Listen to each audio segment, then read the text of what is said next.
What's up YouTube, it's Bus Saiyan here.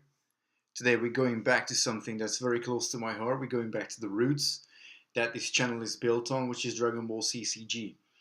And I'm gonna review all the counters, counter spells they would call them in Magic the Gathering. Basically all the cards in this card game that you can use to counter techniques, which are the quote-unquote spells of this game. There will be 9 cards reviewed, but there will be another couple of honorable mentions as well before we get to the top 3. So let's jump right into it then.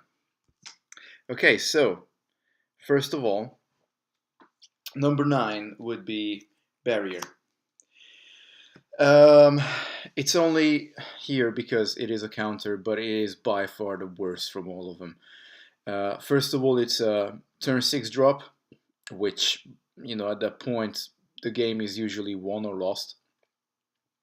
Costs to villain, chi, and you get a requirement as well where you need to have an android warrior in play.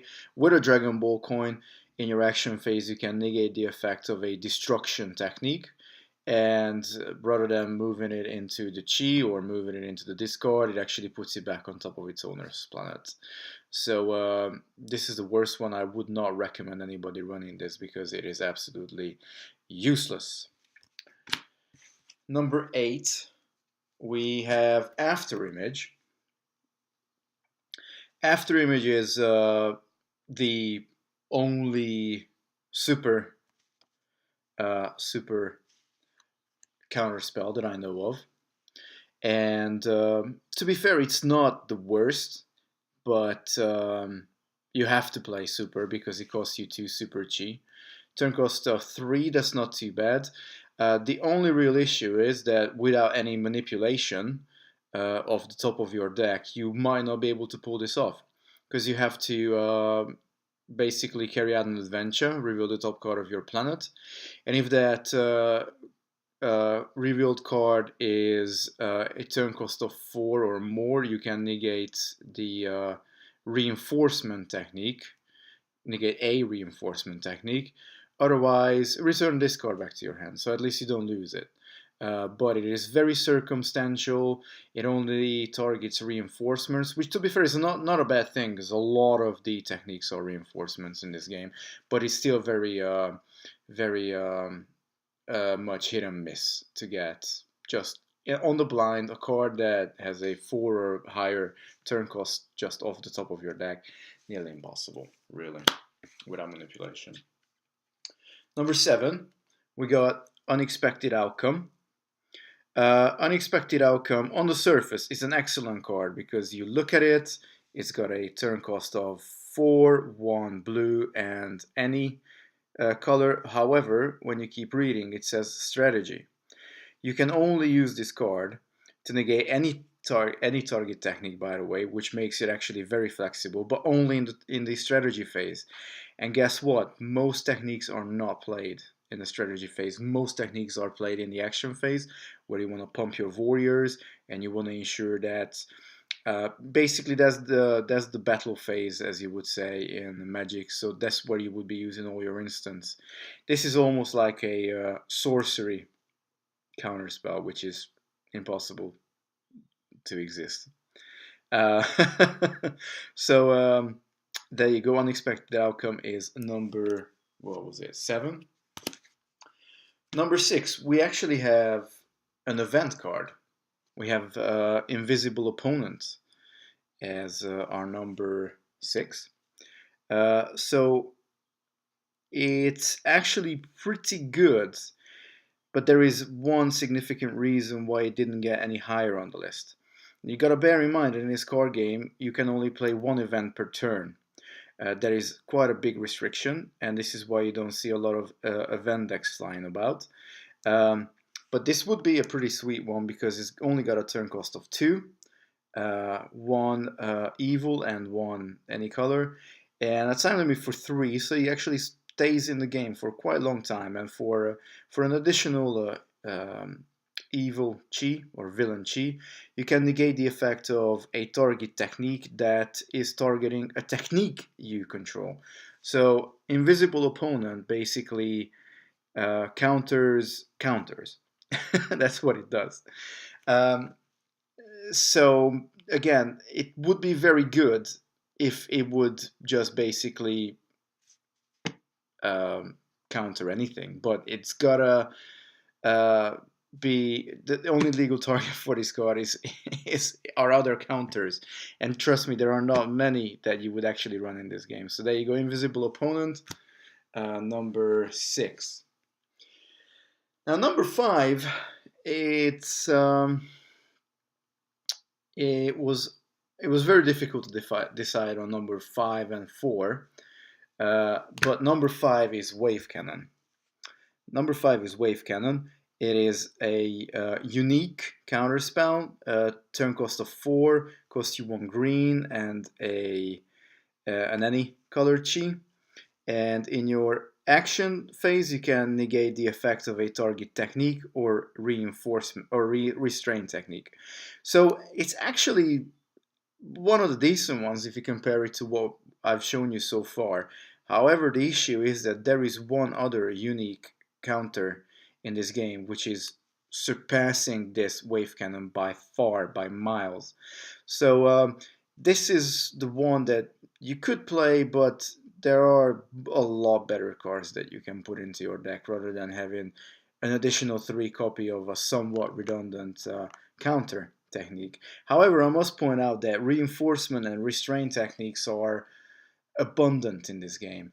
Most of the power-ups for other colors than alien and super will normally be reinforcements, and restraints. A lot of the unique, a lot of the villain, even a lot of the alien cards are restraints, where you put -1/-1 counters, or give minuses to your opponent's warriors. So it actually, even though it is fringe, because it only hits reinforcements and restraints, there is a lot of reinforcement and restraint technique cards in the game. So it is playable. Wave Cannon is playable. We actually hit playable technique, counter technique territory here. But still, I would probably not run it. Number 4 is Resisting Power. Why is this number 4 and not Wave Cannon? Well, good thing you're asking. The main reason why this is number 4 and not Wave Cannon is for two main reasons. First of all, it is a turn cost of 2, whereas our Wave Cannon was a turn cost of 4. And I'm sorry about the glare, guys, but I'm in the kitchen today and it's just awful to get it right. Shouldn't have put it into these sleeves. And also, it's splashable to any deck because it costs you 3 any type of chi. So you can use it very early in the game and you can splash it into any deck. The only real issue here is that you can only negate a destruction technique. Now, fear not, because again, there are a lot of destruction techniques, but if it would be Wave Cannon combined with what Resisting Power can do, so if Resisting Power would be hitting reinforcements and restraints rather than destruction techniques, I would be playing this card all the time, but it doesn't. The two cards, if it would be fused and taking the both good elements out, then it would be a very good playable card. But unfortunately it isn't. I can still imagine some decks playing Resisting Power, but if there would be a sideboard option in this game, I think Resisting Power would definitely be a number 1 sideboard option. So there you go. Now, let's get into some of our honorable mentions, because there are some cards out there that are technically counters, but they don't counter other techniques. They counter some other things, and in my opinion, actually, one of the best cards in that are, I'm just going to show you all of them and just go through them real quick, actually, because that's probably the easiest way. So, we got Clever Play. I am not going to dwell on Clever Play. The only good thing about it is it's a turn 0 card, so you can play it from the very get-go, but it is basically unplayable. What it does, it's not even worth reading out, so not really honorable mention, but I want you guys to be aware of it. And then we got counter against evil containment wave, which again is probably worth less than the paper that it was printed on. So let's move on. Now we got 4 here that are actually really, really good. Exceptional Power is an excellent counter.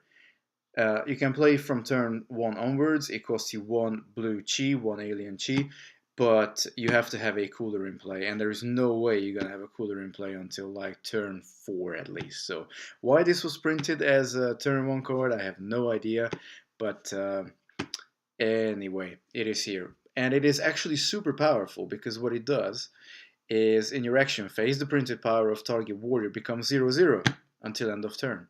So it is actually a killer good card, and if you ever build a Cooler Force deck, you have to have a 3 of this in it because it's just absolutely OP. By the way, I am planning building on a Cooler Force deck one day. Stay tuned because it is really difficult to get the super rare coolers in and some of the fusion cards. So anyway, stay tuned still. Really good card, but very fringe. One of my favorite ones, if you've looked at my mono unique deck, then you should. If not, then I'm gonna put a link here and a link at the very end of the video as well, so you can have a look yourself. But it's the Mackay Infusion. It actually is a counter, believe it or not. Of course, an event card, and again, it is quite fringe. It is quite specific because you have to run it in an Namekian deck. But if you do run it in a Namekian deck, it's gonna be the OPest OP cards ever. For a time limit of 2, when this comes into play, you can search your deck for a Namekian Warrior card, put it into your hand, which is already almost unheard of in this game. And besides that, you can discard a Namekian Warrior from your hand and put a growth coin on target Namekian Warrior without any growth coins, where X is the turn cost of the discarded warrior. So imagine you search your deck for a Lord Slug, which has a turn cost of 5, and all of a sudden your King Piccolo became a 9/8. This is why I absolutely love the Mackay Infusion, and it's definitely got to be mentioned because it is one of the best counters. And yes, because it is a counter, you can use it as a reaction to some of your opponent's things. So your opponent can pump their warriors, then you can use this effect, discard a Namekian Warrior, pump your own Namekian Warrior. It's just absolutely brilliant card. One of my most favorite cards, Zed Warriors Gather. Really cool, really flexible card. You can run it in both Super and Earth decks. When it comes into play, you can search your deck for a card with the... You gotta discard a card and you can search your deck for a card with the discarded color. But more importantly, either in your strategy or action phase, you can move this card from in play into your chi area, so you pump your chi, and events you control cannot be targeted or affected until the end of turn. So this is not necessarily a counter, but it's a protection against removal, a protection against anything. So I absolutely love this card. It is just really one of the best ones. And no, I'm not trading this because it is from a very good friend of mine and there is no way I would depart from it. And number 1 for our honorable mentions is Arm Stretch. Arm Stretch is, in my opinion, probably the best counter ever printed in this game. If we look beyond the fact that obviously some counters are designed to counter techniques, this is by far a much better card because what it does is absolutely brilliant. Again, you can use it either in your action or strategy phase from turn 1 onwards for a green or unique chi.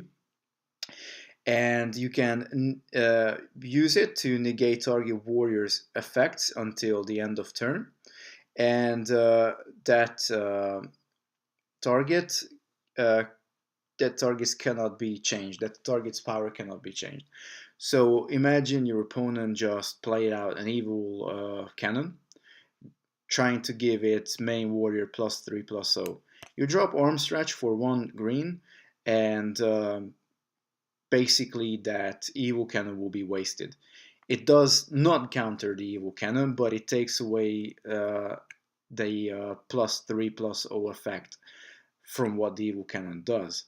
And of course, if you have a Namekian in play, the expert ability on this card allows you to search your deck for another arm stretch and put it into your hand. So you can, if you basically put this into the Namekian deck, which you probably will, then you can just constantly reuse your arm stretches if you have an old Kai in play. And you every turn for 1 green chi, you can basically stop your opponent for pumping their main warrior or any warrior. And even better, you can even use it for your own warriors if you're happy to take the hit and you are happy for them to lose their power. If you get a Hell Flash, for example, that will give -5/-5 to your characters, you can actually then play this as a reaction to Hell Flash, and your character will no longer get the -5/-5 because it's gonna keep its original power until the end of turn. So it can be used very versatile in very versatile ways in many situations. And this is another good reason why the mono unique Namekian deck is by far my favorite.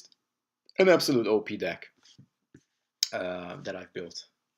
So, sorry that I've taken so much time with the honorable mentions, but I wanted to make sure that pretty much all the counters are covered in this card game because there aren't too many. But I wanted to make sure that there is a special little segment here where you can actually see the additional counters that aren't necessarily targeting techniques. But anyway, down to the top 3, which is what you've all been waiting for, I hope. So, number 3, of course, it's Roar. Surprised? Maybe, maybe not. I think Roar is an excellent counter, and if I ever build an alien deck, I always include at least one, because you should. The only problem with Roar is that it is a turn cost of 5, so by the time you can actually use Roar, the game could be very much decided. And of course, it costs you a boatload of chi. It costs you 2 blue and any colored chi. But it negates any technique 1 time. So this is definitely the ultimate counter if it comes to this game. But it's still very... I mean, it's good to have. If you get to like really high techniques like Super Kamehameha or I don't know, some of the more fringe ones, but there really isn't any technique that your opponent would have to wait till turn 5 or higher to play it. If they play, I don't know, Patara Fusion, they will probably play it in a tool build. So again, it's not really going to be turn 7 when they drop it. Super Dragon Fist cannot be countered, so this isn't going to be good against it. But yes, there are some techniques out that are useful. Plus, don't forget that you don't have to use it against anything that is that big. You're not really able to use it before turn 5.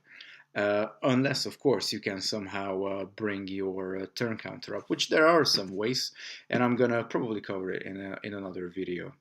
So number 3, Roar. Very good card, very reliable, but you can't play it in the first 5 turns of the game, it's very unfortunate. Number 2. Number 2 is the only character card that is able to negate a technique, and it is 18. I absolutely love 18, by the way, because it's not only its ability to counter, but overall, as a card, 18 is almost the pinnacle of this card game. There aren't many cards that have been designed so well as this one, which is just a testament of how well the 5th set came out in this game. So 18, turn 6, which is understandable for her stats, 5/4, 5/2, very strong, excellent support warrior, and even if injured, she is still a 5/2, which is still very much formidable. But don't forget that she's definitely been designed to be a support warrior. She wants to be sitting behind your lead warrior and just ensure that nothing happens to your main guy. And this is why I included 2 18s in my Super Saiyan 3 Goku deck, because you just really need to have your 18s. if there is one card that you want to have in the same team where you got Super Saiyan 3 Goku, it's 18. Definitely. So turn 6, 1 Earth Chi, and Chi is backup. Excellent, so you can back it up from your Chi area. She has action valid for 1 Earth. You can basically use her to warriors in this warriors team cannot be affected by your opponent's warriors effects. So if you got her sitting behind Goku, for example, for 1 Earth Chi, you can ensure that if you are up against a Super 17, for example, and Super 17 cannot be affected by beam techniques, you can pay 1 Earth, and you can basically ensure that you can actually hit Super 17 with a beam technique, which is what she's done in Dragon Ball GT as well, if you watched. So I think they designed this card really well from this perspective. And it was clearly designed to be behind Goku as well, by the way. But more importantly, what we are really concerned about is her third ability. Yes, third, because backup, and then you have the opposing warriors cannot affect your own warriors. And then the best one, action valid, for free, you can move this warrior to the bottom of your planet, so you're not discarding it, you don't put her into your Chi, you recycle her back into your deck, which can be very good in some occasions, especially if you can search for her, which there are, again, a few ways to do in this game, and I'm gonna do probably a video on that later. But you can basically move her to the bottom of your deck, in that case negate the effect of target technique. So there you go. She is the one and only character in this game that has a built-in negate target technique effect. And this is what makes her number 2. A lot more flexible than Roar, and of course, I just think that she's definitely one of the best characters in this game. So if you don't know it yet, number 1, I'm not gonna pull you not gonna pull your chains. It's expanding vibration. Definitely the best counter in the game. There is a very good reason why I have 8 copies of Expanding Vibration. I collect this card. I love the artwork. I've always loved Piccolo. He's definitely one of my most favorite characters in Dragon Ball, in the whole Dragon Ball universe. He stayed very relevant for a very long time, even when the Saiyans started to go Super Saiyan and whatnot. But anyway, let's focus on the card. So, unique. And unfortunately, you do have to pretty much run this card in a unique setup, because you do need a green and 2 of any color Chi to be able to play it. But you can play it from a turn cost of 2 and onwards. And you also have the flexibility to play it either in your strategy or in your action phase, making it super flexible. The only thing is, yes, you do need to have a few unique cards in your deck. You might just be able to splash a few. And I mean, if you run 3 of these and you run 3 old Kais, you already have 6 cards that got green in it. And you can easily put this into an alien deck, and you can easily put this into any deck if you can splash a little bit of unique in there. But it allows you to negate the effect of a technique with a turn cost of 4 or less. Now you might be thinking like, well, hey, but it doesn't hit anything above 4. Yes, but there aren't many things that you really want to counter above with a turn cost of 4 or more. And if you do, you could potentially run this, run 2 of these, which is what I've done in my Alien Unique setup, which again I'm going to put a link here and at the very end of the video as well. You can run 2 Expanding Vibrations and use 1 Roar as well, so you can cover all bases. But if you only run Expanding Vibration and you run a 2 off or 3 off, you are on the very much the right track, because again, like I said, there aren't many techniques that are very relevant in the game that have a turn cost of 4 or more. And don't forget, like for example for Potara Fusion, if they use Strategy Session to make to reduce his turn cost, you can negate it with expanding vibration. You can counter it with expanding vibration because when it's played, its turn cost will be 3, not 7. Well, with one katana slice, no, strategy session is going to be 5, and with 2 it's going to be 3. So you, if it's played on the top of 2 strategy sessions, you can counter it with expanding vibration. Anyway, that's what I was trying to say. And as a quick bonus, just going back to resisting power, by the way, it's one of those cards where they screwed up the actual naming. They put align, which means, by the way, it means alone in German. But anyway, it should be alien, not align. And just going back to wave cannon for a very quick just final note is this is why wave cannon is just so much worse, because expanding vibration can come down from turn 2 onwards. You can use it in your strategy and action as well, and it takes care of everything. But if you decide to run these two guys parallel to each other, by all means, the more fringe cards you use, it is basically more difficult for your opponent to expect what's going to happen. Anyway, I hope you enjoyed this video. I've been planning this for a long time. Maybe could have spent a little bit more time doing it. I was thinking about doing the whole PowerPoint graphics and whatnot, but that ain't my style. You know what my style is. I like to show you the real deal, the real cards that you actually are able to hold in your hand. None of that, cyber world copies of cards, which are very popular nowadays. So yeah, if you like it, guys, let me know, because I am more than happy to do more videos like this. I probably am going to do quite a few more. I've mentioned a couple anyway. I will probably do an introduction to all the wish cards, an introduction to the best pump spells, an introduction to the best event cards, stuff like that, because there is a lot to be talked about around this game, and I just don't think there is enough on YouTube about it. So you can always count on Bus Saiyan to up the count on that old school Dragonball CCG card game. So make sure you like, subscribe, comment, share, and I will see you guys later. Bus Saiyan signing out. Peace.